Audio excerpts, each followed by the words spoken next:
Hi, I'm Streaky from Streaky.com. Today, I'm reviewing the Audeze LCD X.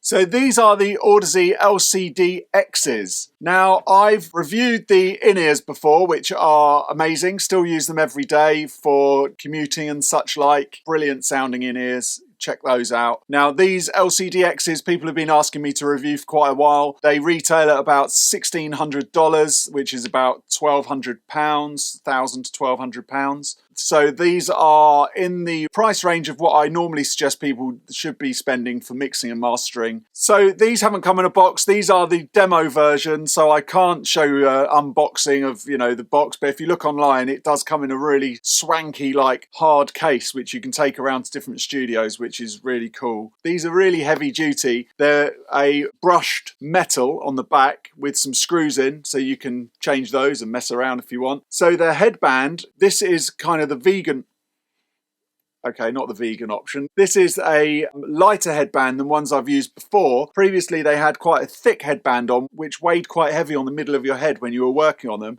This one, it's much more suited to mixing and mastering. As you can see, it's kind of perforated. It's very thin, very lightweight, and as they are quite a heavy headphone, you don't want the extra, that's pushing down your head, so that's smoother. It works much better for the application that I use them for. The pads on them are really nice. These are leather. You can get plastic ones for the vegans out there. These are massively soft, really thick, as you can see. I mean, the look of these is just, I love it. They're so hardcore, army, full on, smash on the floor. Yeah, I wouldn't, but obviously, but they are that kind of vibe. And look, they're just big, thick things. They're just amazing. So for the money, I love them. And I love this cable that comes with them. If you can see that up close, it's like a intertwined cable. Feels a bit like a bathroom chain, but it's really nice. It plugs into each side, big solid plugs there. They're not going to come loose. They're not going to get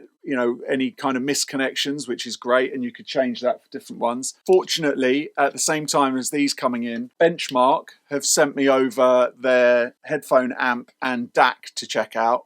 That's another mental piece of kit. That's brilliant. I've got that. I will do a separate review on that on another day, but today we'll concentrate on the Audeze's. They are a planar magnetic technology, it says on the side. They are open back, but you can at least hear what's going on around you. That gives a real sort of openness. To have them on, they feel really comfortable. I love the way they look, as I've just said. You can see these come out this way. They're a great headphone. They sit on your head perfectly. These are really super comfortable. They kind of suck in, which is why when you put your hands over the openings, it makes your ears kind of pop and stuff, because the way that they're concealed around your head is really good. You haven't got any kind of little gaps around, so there's no sound leakage around the outside. So how do they sound? Now, they're not really super bright. They've got a really nice low end, really deep low end. You can hear low subby stuff, really good quality low end in the lower mids as well. I'd say they're not excitable in the higher mids. You can hear what's going on in the very top. Stereo image is fantastic. You can really pick out all the different things in the stereo field. So they are a really nice headphone to work on. The reason why I think that they calm them down in the mids is because if you want to wear them over a long period of time, they're very good from that point of view. I have SonarWorks them, so I've put them on there to flatten them out. Kind of liked what that did. Felt a little bit too flat and made them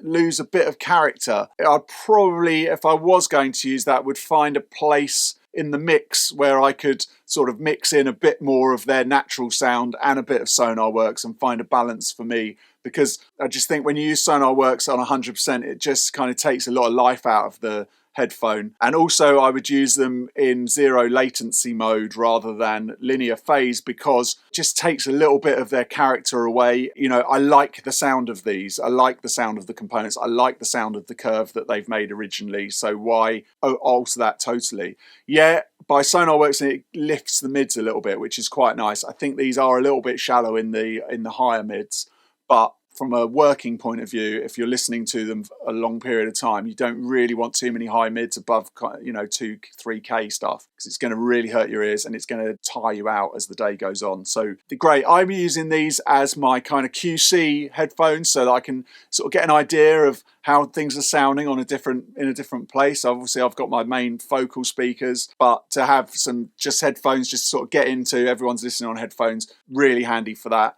Mastering on them, would I master on headphones?